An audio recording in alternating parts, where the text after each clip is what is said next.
Vamos a comenzar entonces con la clase de hoy, que es prueba de hipótesis, ¿no?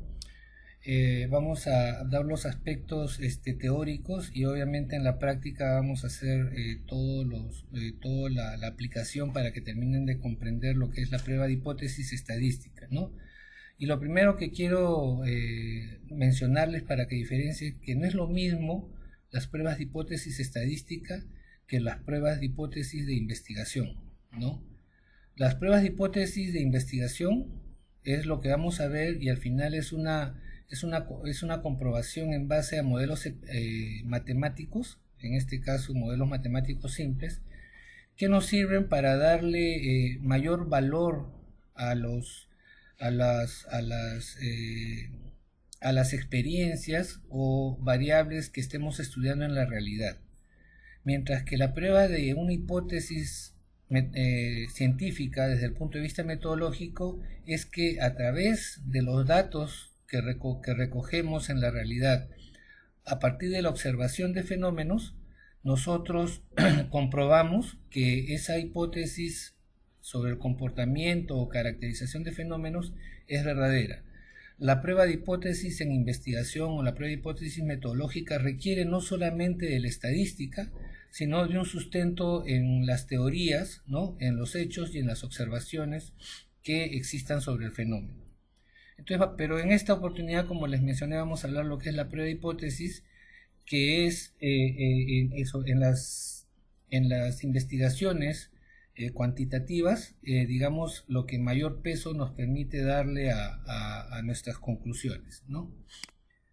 Entonces, forma parte de la estadística inferencial, que es la última parte del curso que estamos desarrollando, y ya les había mencionado que la estadística inferencial se ocupa de la estimación de parámetros, de lo cual nos falta revisar y lo haremos en la próxima clase, lo que es estimadores e intervalos de confianza, y las pruebas de hipótesis, ¿no? Que sirven para determinar, para hacer análisis de diferencias o para hacer análisis de asociaciones. El análisis de diferencias significa que yo trato de comprobar que los resultados que obtengo al comparar dos grupos distintos o dos experimentos distintos o dos mediciones en un conjunto de sujetos en diferentes momentos, ¿no? Y que no son iguales, se pueden explicar de manera estadística como que cada diferencia tiene su propio sentido, su propio resultado, significado, ¿no? Mientras que en el análisis de asociaciones es siempre también comparando dos mediciones o dos valores, indicar que el resultado de uno depende o se relaciona en su comportamiento con el de otro. Entonces, las pruebas de hipótesis nos permiten, en este sentido, extrapolar los resultados, ya sea de una diferencia entre las variables que hemos medido o de una concordancia en términos de ocurrencia, de variación de ocurrencia entre uno y el otro, ¿no? se da también en la realidad y por lo tanto lo voy a observar en casi la totalidad de situaciones en que se dé esta interacción de variables. Vamos a ir entonces viendo cada una de ellas. Ya, entonces, la prueba de hipótesis, como les mencioné previamente, ¿no? Consiste en comprobar que la diferencia entre dos valores es realmente debida al comportamiento de esas variables, de las mediciones obtenidas, o el análisis de asociaciones es cuando el cambio de un resultado de una variable obedece o está relacionado al cambio de otra variable. Entonces, para el análisis de diferencias, hay varias, en general, para las pruebas de hipótesis hay varias técnicas estadísticas o pruebas de hipótesis estadísticas en el campo de la estadística, valga la redundancia. Entonces, la selección de qué prueba de hipótesis vamos a utilizar, ¿no? Qué técnica estadística para prueba de hipótesis vamos a utilizar, depende de la escala en la que estemos trabajando. Si estamos trabajando con escalas cualitativas, es decir, las variables han sido medidas en escala ordinal o en escala nominal, Entonces yo tengo que determinar si es en un solo grupo o si es en dos o más grupos. Pero independientemente de eso, en ambos casos lo que voy a usar es la prueba Z, ¿no? Que la vamos a ver cuando hablemos de estimación de parámetros y intervalos de confianza.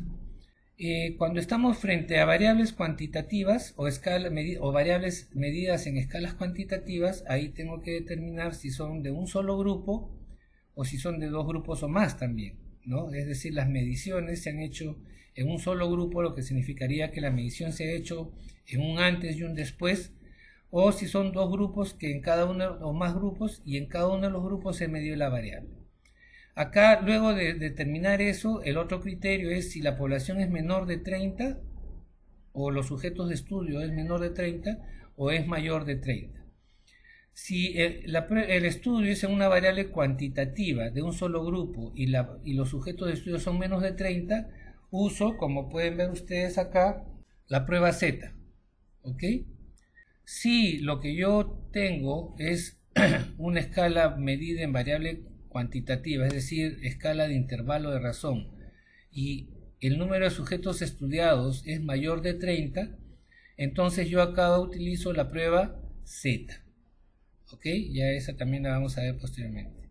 Si son escalas cuantitativas y tengo dos o más grupos y la población es menor de o igual a 30, uso la prueba Z. Si es mayor de 30, uso la prueba de ANOVA, cuyo nombre real es análisis de varianza. Cuando mi prueba de hipótesis está relacionado al análisis de asociaciones, también lo primero que tengo que fijarme es si son escalas cualitativas o son escalas cuantitativas. Si son escalas cualitativas, ¿no?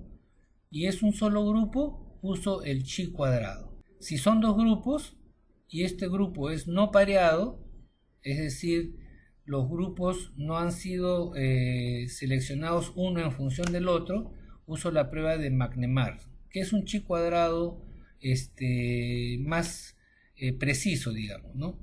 Cuando tengo dos grupos medidos en escalas cualitativas y ha estado pareado, uso el chi cuadrado. ¿Correcto? Si el análisis de asociación que voy a hacerlo es en variables que han sido medidos en escalas cuantitativas, no importa la cantidad de grupos. Siempre se usan las pruebas de correlación y regresión, ¿no? Porque nos indican cuál es el grado de asociación que tienen e inclusive, como es el caso del análisis de regresión, nos puede ayudar a predecir el comportamiento de la variable dependiente en función de la variable independiente, ¿no? El cambio en la variable independiente. Ahora, todas estas pruebas que les he mencionado, la prueba Z, la prueba T, etcétera, al final lo que nos deben de llevar a concluir es si es que son estadísticamente significativas o no, ¿no? El famoso término de estadísticamente significativo se refiere entonces si es que nuestros resultados se pueden explicar por la interacción que tienen las variables de nuestro estudio o no, es decir, seguiríamos sin conocer si por qué las variables se comportan o se caracterizan de esa manera. Y para aplicarlas hay 7 pasos. Toda prueba de hipótesis, incluso cuando ustedes usen programas estadísticos, es que está siguiendo estos 7 pasos. El primer paso es el planteamiento del problema, es decir, ¿qué voy a medir? ¿Voy a medir una diferencia o voy a medir una asociación? Luego de determinar cuál es el planteamiento del problema, tengo que formular las hipótesis estadísticas, que son de dos tipos, la hipótesis nula y la hipótesis alterna. Ese es el segundo paso y esto es lo que siempre debemos de nosotros tener en mente. En un principio yo siempre recomiendo que se escriba, ¿no? Hasta que llegue un momento en que ustedes ya se familiarizan con estos pasos y no hace falta que escriban todo, sino que hagan el cálculo, apliquen la prueba y tomen la decisión sobre el problema estadístico que se están planteando. El tercer paso es establecer el nivel de significación. Vale decir, y por convención, que ustedes van a establecer un nivel de significación en 0.05, aunque dependiendo de las variables que estén estudiando y si ustedes quieren ser más rigurosos, pueden ponerlo en 0.03 o 0.01, que significa que ustedes van a tener mucho mayor seguridad respecto a los resultados de su prueba de hipótesis. Luego tienen que seleccionar la prueba, para lo cual ya hemos visto los algoritmos de selección, ¿no?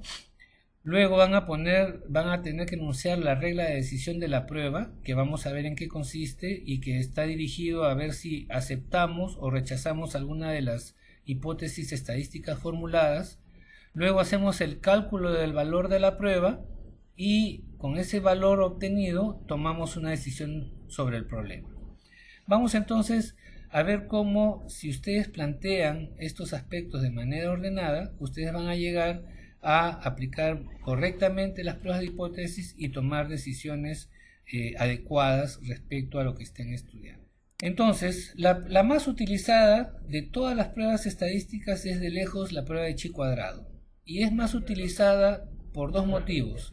Primero, porque es fácil de calcular, es fácil de interpretar, y segundo, que es una prueba que, como se aplica para variables cualitativas y prácticamente la mayor cantidad de variables en el campo de las ciencias naturales son cualitativas, entonces por ello es que se usa la prueba de chi cuadrado. Ahora, la prueba de chi cuadrado se puede utilizar para un grupo o para más de un grupo. Vamos a ver cómo se aplica para un grupo. Entonces, la prueba de chi cuadrado no se basa en una distribución normal, ¿no? Porque ya les he mencionado a ustedes que todas las pruebas de hipótesis son al final predictivas y la predicción se basa siempre en la distribución que tenga una cantidad infinita de observaciones, ¿no? Entonces, el modelo al que se ajusta el chi cuadrado es un modelo, digamos, sesgado de normal, ¿no?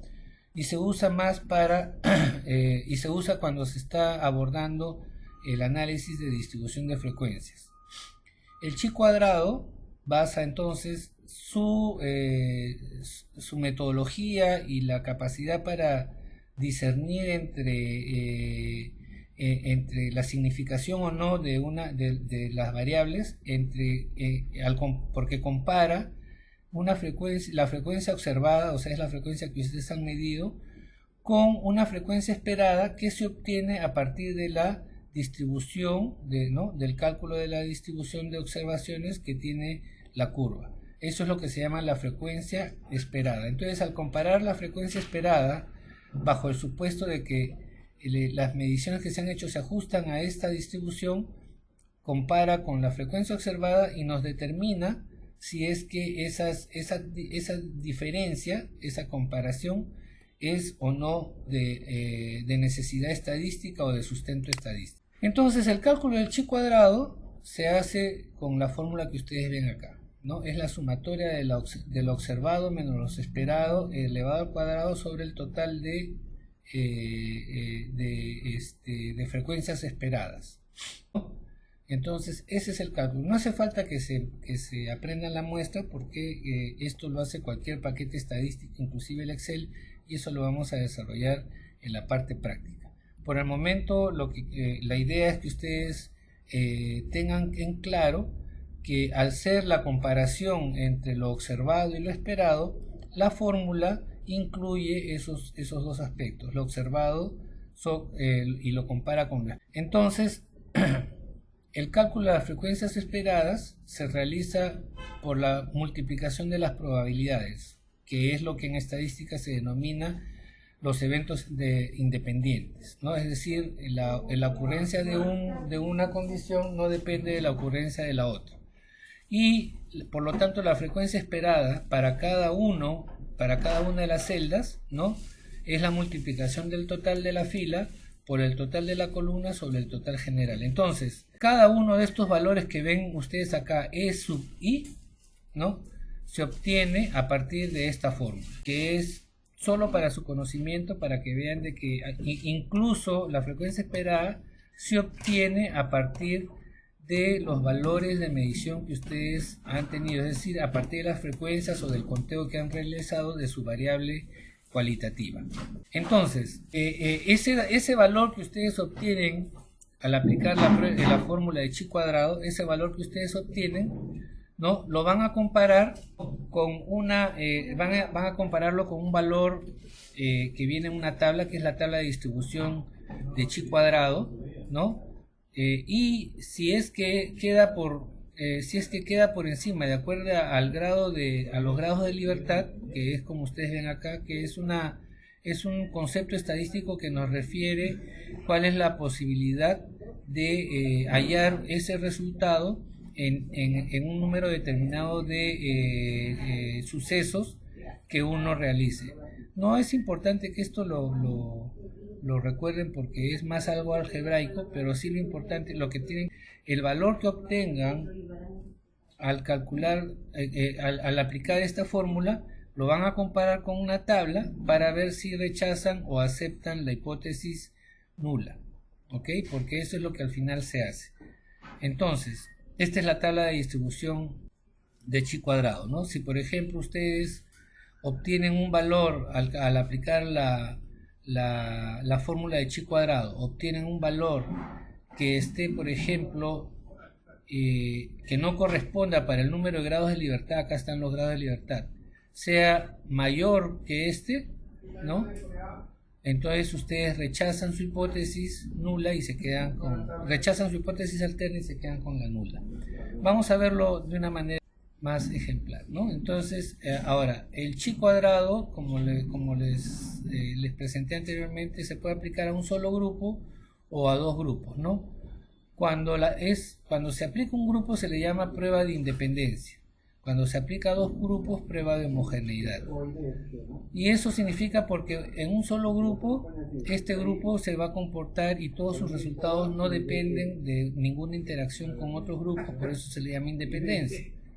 Y cuando es dos grupos se le llama homogeneidad porque lo que tenemos que buscar es que los dos grupos sean homogéneos para aceptar la hipótesis nula, porque eso es algo que me estaba olvidando de mencionarles.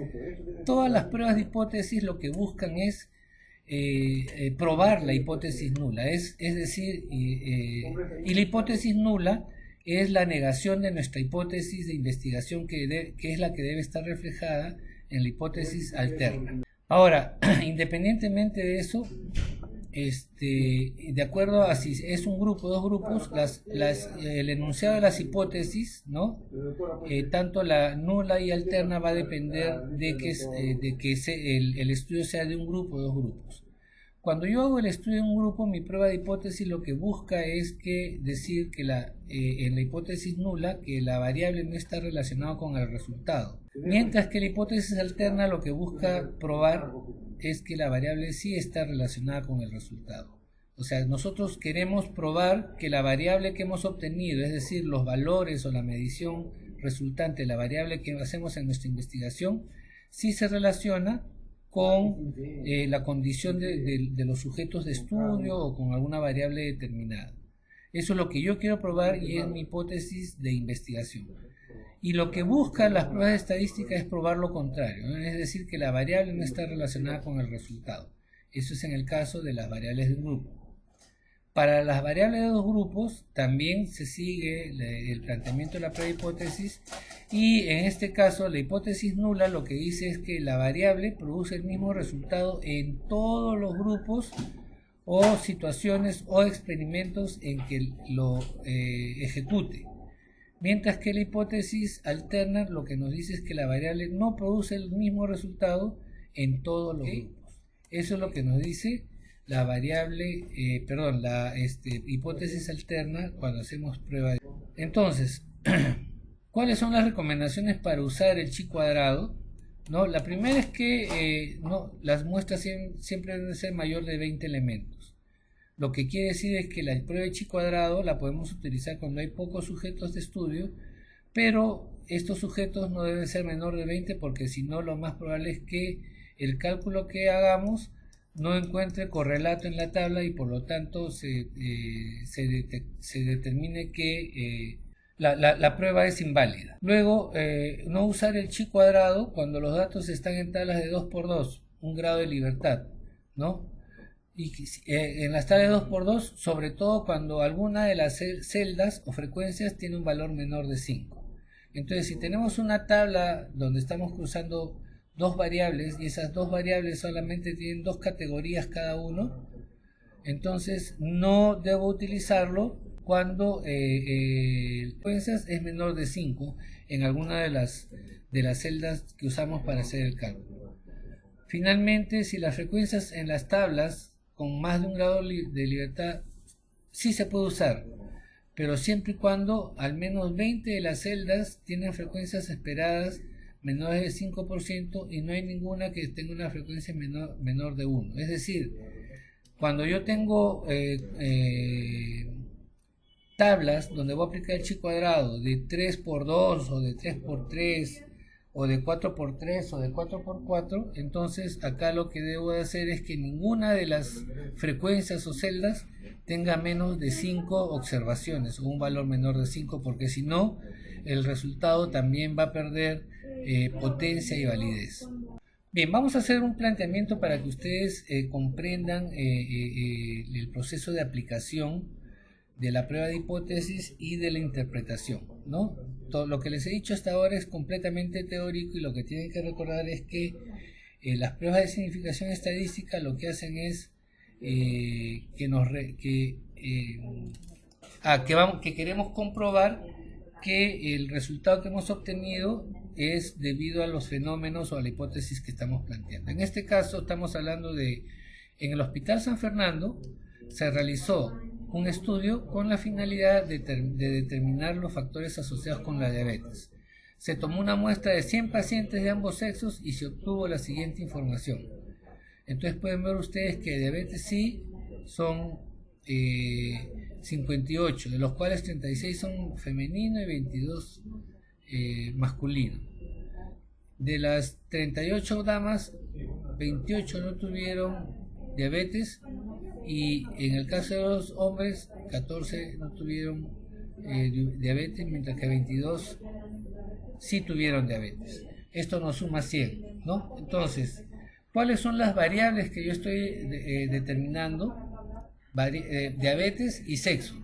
Ojo, que es un solo grupo porque estoy estudiando 100 personas. La muestra es de 100 pacientes y la escala es la presencia de diabetes en relación al sexo. Entonces yo lo que estoy diciendo es si es que el sexo femenino, porque es el más frecuente, se asocia a la diabetes. O lo que podría ser lo mismo, si es que no usara el nivel de significación, podría poner el valor directamente, ¿no? Entonces, con un nivel de significancia del 0.05, como ven ustedes acá, es posible concluir a partir de estos datos que hay asociación entre el sexo y la presencia de... ¿Respuestas, por favor? ¿Nadie?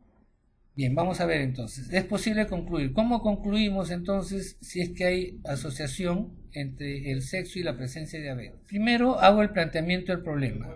Mi planteamiento del problema es establecer si esa asociación que estoy buscando entre sexo y diabetes se cumple en la realidad. Por lo tanto, lo que yo quiero llegar a determinar es si es que en la población general el sexo se asocia a la presencia de diabetes.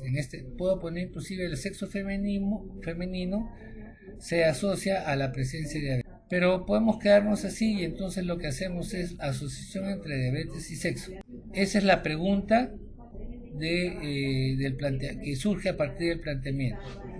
O lo que es lo mismo decir, ¿puedo afirmar que el sexo femenino se asocia a la presencia de diabetes? Entonces, esa pregunta, que es mi planteamiento del problema, tiene el paso 2, que es la prueba de hipótesis, y que es responder a esa pregunta. Entonces, la hipótesis nula es que la diabetes no tiene relación con el sexo, como ven ustedes acá. La diabetes no tiene relación con el sexo, no se relaciona con el sexo. Mientras que la hipótesis alterna es real, porque afirma mi hipótesis de investigación. Entonces sería, la diabetes se relaciona con el sexo femenino. Por lo tanto, acá sigo teniendo la hipótesis de investigación, que debo de tenerla pensada por lo menos, es que existe relación entre la diabetes y el sexo femenino. ¿Ok? Eso es entonces lo que al final yo deseo probar, y lo tengo que probar desde una perspectiva fisiológica, perdón, desde una perspectiva teórica, ¿no? Entonces vamos a poner a prueba esta hipótesis de si existe relación entre diabetes y el sexo femenino, ¿no?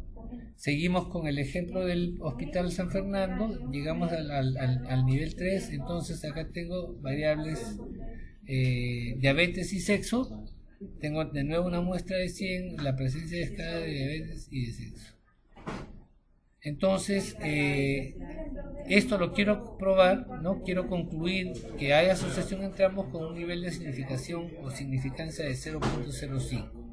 En este caso, una vez que he planteado la hipótesis, tengo que seleccionar cuál es la prueba de independencia o si tengo que usar la prueba de homogeneidad.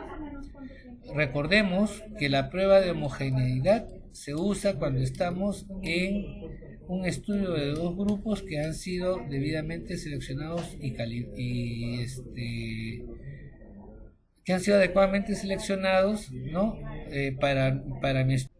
Entonces, la prueba de independencia solo se ha limitado a aquellos casos en los que tenemos solo un grupo de investigación, y en este caso tenemos un solo grupo donde queremos ver si es que la diabetes se relaciona con el sexo. No estoy comparando dos grupos de mujeres o dos grupos de enfermos o un grupo de enfermo con otro grupo de no enfermo. No, estoy comparando un solo grupo donde todos son portadores de diabetes, y en ese caso me corresponde la prueba de independencia. El quinto paso es tengo que decir cuándo rechazo o cuándo no acepto la hipótesis nula. Entonces, acá yo digo que rechazo la hipótesis nula si es que el valor de x al cuadrado que obtenga de hacer que obtengo de aplicar la fórmula del chi cuadrado, tengo que establecer cuándo voy a rechazar y cuándo voy a aceptar. Entonces, como para un grado de libertad, que es la tabla que estamos trabajando, el valor del chi cuadrado para 0.05 de nivel de significación es 3.84. Si este valor al calcular me sale mayor de 3.841, entonces yo rechazo mi hipótesis nula y acepto mi hipótesis alternativa, es decir, que mi planteamiento de que hay relación entre la diabetes y el sexo se da. Entonces vamos a ver qué cálculo sale debe ser un cálculo menor a 3. Un cálculo mayor, perdón, a 3.84. Entonces calculo la prueba estadística, ahí están las frecuencias esperadas. Esto es para ejemplificar, no necesariamente tiene que hacerlo. Aplico la prueba estadística y en este caso voy a multiplicar el final de la fila por el final de la columna. En este caso, por ejemplo, para sexo femenino tendré que multiplicar 58 por 64 y así sucesivamente. Bien, entonces al hacer el cálculo, ¿no?, me sale que el valor de chi cuadrado para los datos que tengo de diabetes y sexo me sale 0.2235. Como 0.23.35 es menor que el chi cuadrado, y al aplicar la prueba entonces he obtenido ese valor de 0.2235 que es menor al chi cuadrado y me queda cerca al valor medio, ¿no? Porque recuerden que del 0 para la derecha es positivo y del 0 para la izquierda es negativo. Entonces me ha salido 0.2235 que es mayor a menos 3.841 y se corresponde con la regla de decisión. Este es el resultado. Entonces lo que nos dice es que tenemos que rechazar la hipótesis. ¿Qué hipótesis sería? Hipótesis de tipo, ¿no me dicen? ¿Rechazo o acepto la hipótesis nula? Teniendo en cuenta que el valor de chi cuadrado me ha salido más alto que el 3.84. A ver, veamos a qué valor corresponde 0.2235. 0.2235, a ver, 0.3235 es un valor que está por debajo del 0.05. Es solamente, en este caso, al compararlo con el 3.84, me sale que no rechazo la hipótesis nula porque el valor es mayor al 3.84. Para que yo acepte la hipótesis nula tendría que ser menor al menos 3.841, ¿no? Y entonces acá no rechazo la hipótesis nula, por lo tanto la hipótesis que había planteado, que dice que existe relación entre la diabetes y el sexo femenino, mi conclusión es que no. Eso es lo que hemos visto, es para prueba de hipótesis de un grupo. Ahora vamos a ver la prueba de hipótesis para dos grupos, es decir, dos grupos que no los he medido, que los he medido por separado, ¿no? Y que son dos grupos claramente conformados. Entonces, acá el planteamiento es un grupo de investigadores conformado por enfermeros y médicos realizaron un estudio para analizar la exactitud de los certificados de defunción. Se compararon 375 autopsias con las causas de muerte anotadas en los certificados. Uno de los hospitales que participó en el estudio fue el Comunitario B. Ahí es donde se está delimitando claramente que son dos grupos diferentes, el Comunitario A y el otro es el Hospital Universitario B. Y entonces pueden ver ustedes acá una tabla de 3×2, ya no es tetracórica, las tetracóricas son de 3×2, donde el Hospital A tiene un total de 229 pacientes, el B 346, y el certificado de defunción fue igual al alcanzado en las causas de muertes anotadas, ¿no? Y tenemos que en el grupo A, que participó de manera comunitaria, 157 tuvieron certeza de certificado, otros fue inexacto sin cambio, o el incorrecto modificado fueron 54 en el hospital A. En el hospital B, la exactitud del certificado fue de 268, inexacto sin cambio 44 y incorrecto modificado 34, ¿no? Acá podemos ver que hay una variación en el hospital A con relación al B para los inexactos sin cambio, acá B y acá. Y acá pueden ver que el incorrecto entonces es 34. Bien, entonces lo primero es, tengo que plantear mi hipótesis, como en el caso anterior, ese es el primer paso, cuál es la prueba de hipótesis. Entonces lo que yo busco en este caso, al comparar la calidad o las causas de muerte adecuadamente anotadas, tengo que plantearme como hipótesis si es que puedo afirmar que el llenado de los certificados es mejor en uno de estos hospitales, en el A o en el B, en cuál se hace mejor la certificación. Eso es lo que yo quiero ver. Estoy viendo una diferencia, voy a comparar una asociación para ver si es que el comportamiento del hospital A tiene mejor preparación o realmente tiene un mejor llenado de los certificados de función. Entonces, acá yo tengo que determinar en mi hipótesis que el llenado de certificados es mejor en uno de los hospitales. Entonces, esto lo formulo como hipótesis estadística. Esta pregunta de investigación que me va a orientar al planteamiento de los problemas de hipótesis estadística me parte diciendo que puedo afirmar que el llenado de los certificados es mejor en uno de los hospitales. La pregunta entonces es, como yo quiero analizar una diferencia y establecer que esa diferencia es porque hay algo en el hospital donde se llene mejor o donde se llene peor, que estaría influyendo, y de ahí tendría que explorar. En este caso, la hipótesis nula, que es la que niega la hipótesis de investigación, dice la hipótesis nula, el llenado de los certificados es igual en ambos hospitales, es decir, no veo diferencia, no hay una asociación entre lo que registran y el tipo de hospital. Y en la hipótesis alterna, que es la que corresponde a mi hipótesis de investigación, es que el llenado es diferente entre ambos hospitales. ¿Ok? O sea, primero yo digo de que no, y al final digo que sí, el llenado es diferente. Hipótesis nula, H sub O, hipótesis alterna, H sub 1.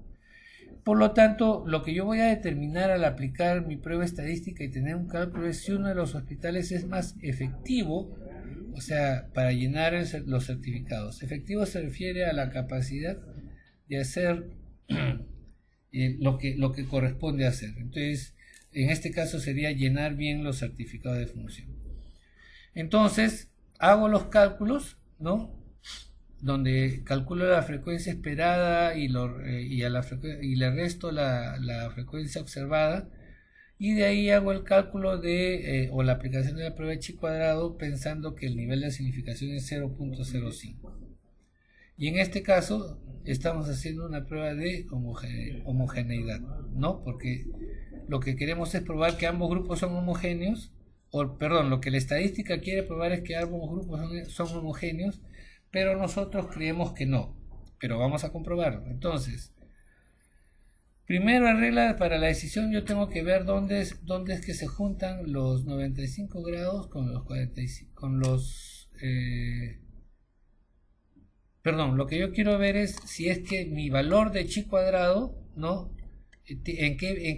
¿Cuál debe ser el punto de corte para yo decir si es que está por encima o por debajo para 2 grados de libertad y un nivel de significación de 0.05, que es lo que ustedes ven acá, ¿no? Entonces, si yo obtengo un valor mayor a 5.99, ¿no? A 4.61 o también menor a 3.84, entonces yo voy a rechazar mi hipótesis nula. Entonces, enuncio cuándo voy a rechazar la hipótesis nula. Y acá voy a decir que rechazo la hipótesis nula si el valor de chi cuadrado es mayor a 5.99. Si es menor, entonces yo acepto la hipótesis alterna y mi hipótesis quedaría contrastada. Acá entonces el cálculo que se obtuvo de la prueba del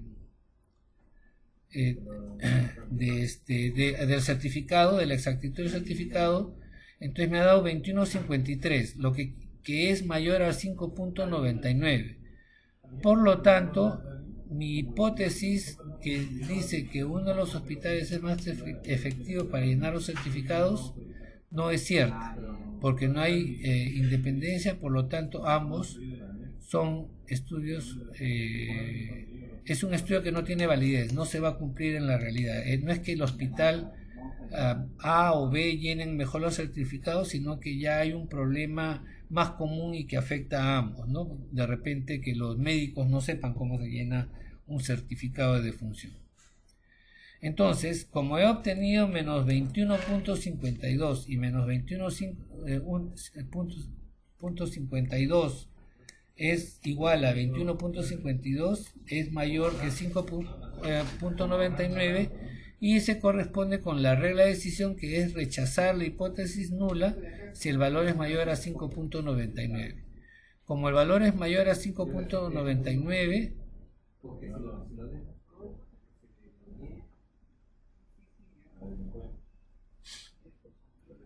sí, si el valor es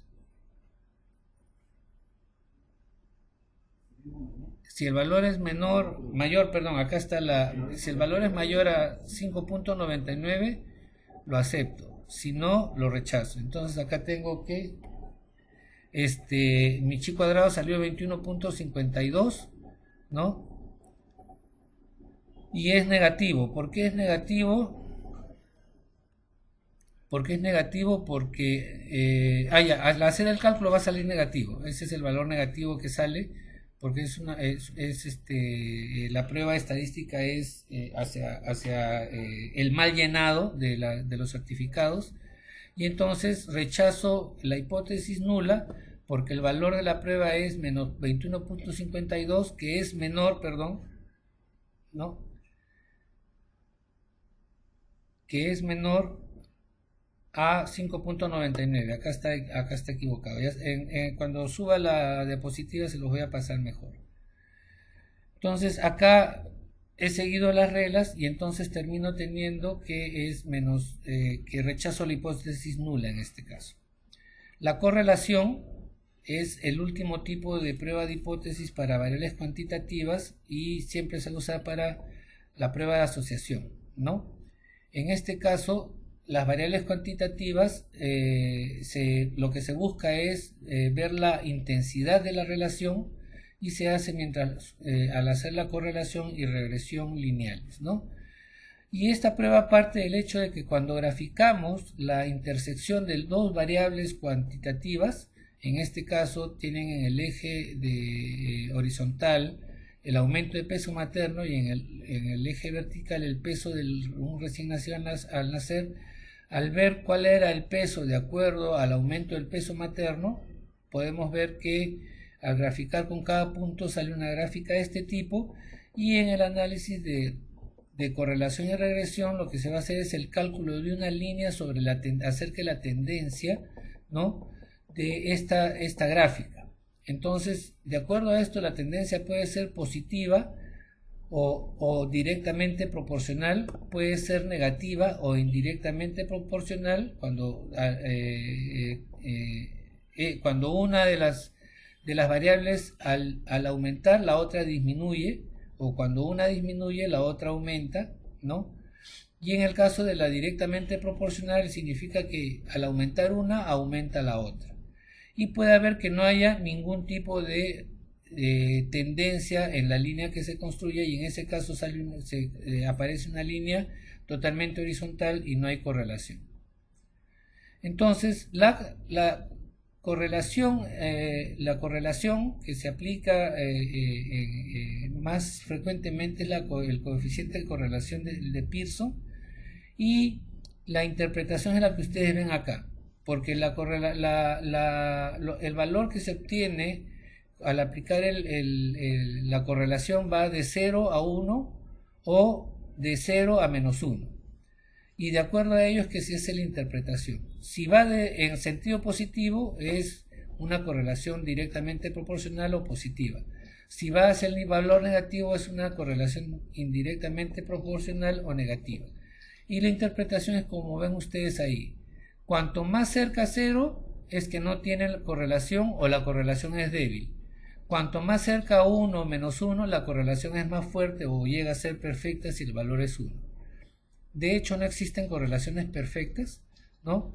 Pero recuerden que las matemáticas y la estadística es un aspecto ideal, ¿no? Por ejemplo, acá, en el gráfico donde no hay correlación, el R es igual a 0.067 a menos 0.067, que es casi 0, por lo tanto acá no hay correlación. Acá, por ejemplo, va a salir una línea que va a ir de izquierda superior a derecha inferior, y el valor de R va a ser menos 0.798, ¿no?